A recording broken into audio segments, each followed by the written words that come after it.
Good evening, Dr. Cruz and Board of Trustees. My name is Valerie Sterne. I'm a proud AISD parent. There are so many benefits that could come from this change plan. Better programming, 21st century buildings, more money for our teachers who deserve their 10%, and even possibly more integrated schools. You have told us that the only way we can get these benefits is if we close some campuses.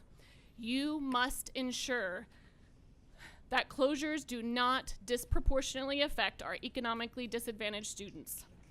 Austin has a long history of systemic racism that is perpetuated by normal people upholding systems in schools and government and banks and every other institution that privileges white people while oppressing and burdening people of color.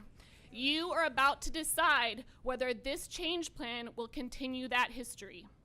Privileged parents across this district are going to use their wealth and power to ensure that none of the sacrifices are borne by their communities. They will threaten to leave this district and take their resources with them if they are asked to sacrifice anything. They, of course, are only trying to do what they think is best for their own children, but if they succeed, they will ensure that the burdens of closures are borne on the backs of our brown and black communities while they get the rewards of shiny new schools and higher salaries for their teachers.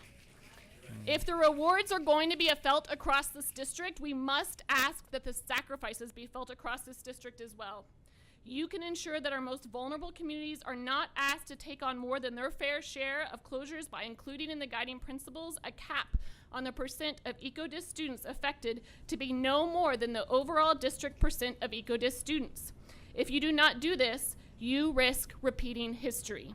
Tonight, and over the next few months, we will see if you are only committed to paying lip service to equity or if you are actually committed to equity.